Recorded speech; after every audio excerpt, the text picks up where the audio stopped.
അപ്പോൾ ഇന്ന് ടേസ്റ്റിയും ഹെൽത്തിയുമായിട്ടുള്ള അവിൽ മിൽക്കിൻ്റെ റെസിപ്പി നോക്കാം. ഷുഗർ ഒന്നും ഇടയാതെ ഉണ്ടാക്കിയിട്ടുള്ളതാണ്. ഓവർനൈറ്റ് ഓട്സൊക്കെ മോർണിംഗ് ബ്രേക്ക്ഫാസ്റ്റിന് കഴിക്കുന്ന പോലെ കഴിക്കാൻ പറ്റിയൊരു കിഡ്ലനായിട്ടാണ്. ഇതിനെ എങ്ങനെ ഉണ്ടാക്കുന്നത് നോക്കാം. ആദ്യം ഒരു പാൻ അടുപ്പത്ത് വെച്ചിട്ടുണ്ട്. അത് ചൂടാകുമ്പോൾ അരക്കപ്പ് അവിലിട്ട് കൊടുത്ത് നന്നായിട്ട് വറുത്തെടുക്കണം.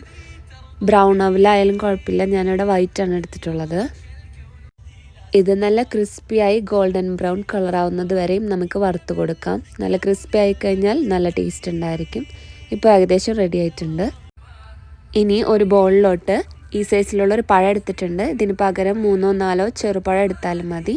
ഇതിനെ നന്നായിട്ടൊന്ന് മാഷ് ചെയ്ത് കൊടുക്കാം. ഒരു ഫോർക്ക് യൂസ് ചെയ്തിട്ട് ഇതുപോലെ മാഷ് ചെയ്തെടുക്കാം. ഇതിന് ശേഷം ഒരു അരക്കപ്പ് ആപ്പിള് ചെറുതായിട്ട് കട്ട് ചെയ്തതും അരക്കപ്പ് മാങ്ങയും ഇട്ട് കൊടുക്കുന്നുണ്ട്. മാങ്ങ അത്യാവശ്യം പഴുത്തതും മധുരമുള്ളതും നോക്കി എടുക്കാൻ ശ്രദ്ധിക്കുക. ഇനി വറുത്ത് വെച്ചിട്ടുള്ള അവലിട്ട് കൊടുക്കാം. അവൽ കുറച്ചും കൂടെ ഒന്ന് ബ്രൗൺ ആയിട്ടുണ്ട്. ഇലക്ട്രിക് സ്റ്റൗ ആയതുകൊണ്ട് ഓഫ് ചെയ്താലും കുറച്ച് ഹീറ്റ് ഉണ്ടാവും. അതുകൊണ്ടാണ് ഒന്നുകൂടെ ഇത് ബ്രൗൺ ആയിട്ട് വന്നിട്ടുള്ളത്. ഇനി ഇതിലോട്ട് ഒരു ചെറിയൊരു പിടി കപ്പലണ്ടി ഇട്ട് കൊടുക്കാം. കുറച്ച് കപ്പലണ്ടി ഇതിൽ ഗ്ലാസ്സിലോട്ട് മാറ്റുമ്പോൾ മേലെയായിട്ട് ഇട്ട് കൊടുക്കാവുന്നതാണ്. പിന്നെ കുറച്ച് അണ്ടിപ്പരിപ്പും ഉണക്കമുന്തിരി ഇട്ട് കൊടുത്തിട്ടുണ്ട്. അത് നിങ്ങളുടെ ഇഷ്ടത്തിനനുസരിച്ച് ഇട്ട് കൊടുക്കാം.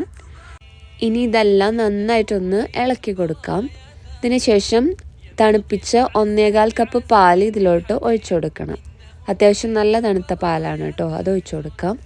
പാലൊഴിച്ച് നന്നായിട്ടൊന്ന് ഇളക്കി കൊടുക്കാം. ഇനി ഒരു മിക്സിയുടെ ജാറിലോട്ട് പാല് ഫ്രീസ് ചെയ്തത് 4 ക്യൂബ് ഇട്ട് കൊടുക്കാം. കൂടെ സോക്ക് ചെയ്ത 4 ഈത്തപ്പഴം കൂടെ മധുരത്തിനായിട്ട് ഇട്ട് കൊടുക്കാം. എന്നിട്ടത് നന്നായിട്ട് അടിച്ചെടുക്കണം.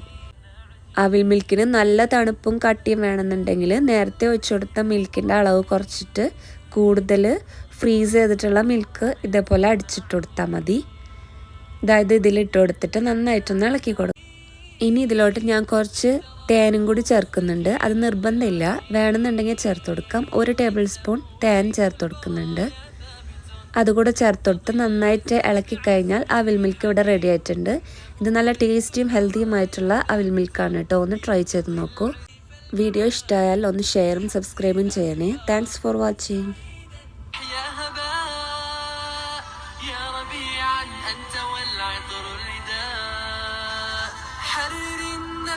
ولا تحيا هباء يا ربيعا أنت والعطر